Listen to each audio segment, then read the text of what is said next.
ज्या वेळेला आपलं बाल परफॉर्मन्स करत असतं त्यावेळेला टीचरांना आनंद होतोच, पण एक पालक म्हणून तिकडे उभे होतात तेव्हा कसं वाटलं? मी सांगते ना, माझ्या डोळ्यांमध्ये अक्षरशः पाणी होतं, पण ठीक आहे, हे मॅममुळेच आहे सगळे. क्या बात आहे. आले आले सर, या जरा इकडे. तुम्हाला अशोक मामा आणि त्यांची गाणी आवडतात? आवडतात मॅडम, खूप जास्त आवडतात.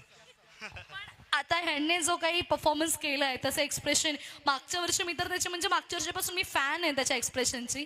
कसं वाटलं याचा परफॉर्मन्स बघून? आणि सगळे स्टुडंट त्याच्या बरोबरीने एवढं छान परफॉर्मन्स करतायत मराठी गाण्यांवर, जी आपली गाणी आहेत. आपण ते पिक्चर असे छान टीव्ही समोर बघून तासन तास बसून बघितलेले आहेत. एकदम आनंद असा द्विगुणित होतो त्याचा परफॉर्मन्स बघताना. आणि त्याच्या मागं मॅडमनी भरपूर मेहनत घेतलेली आहे आणि प्रमोट केलेलं आहे त्याला. थँक्यू. बरं मॅम, तुमची परमिशन असेल तर शौर्य तर परफॉर्मन्स करेल. शौर्याची जोडी आहे ती तर गोड आहे जोडी. क्या बात. ती पण टीचरची मुलगी. कोणती टीचर?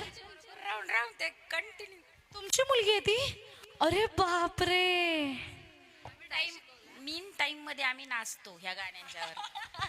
क्या बात आहे. माझी फेवरेट आहेत ही गाणी. नाही नाही, ऍक्च्युली ही गाणी फेवरेट असलीच पाहिजेत. ही आपली मला असं वाटतं आपल्या मराठीला मिळालेली ओळख आहे या गाण्यांची. पण मॅम, तुमची परमिशन असेल तर शौर्याचे आई बाबा सोबत या गाण्यावर थोडासा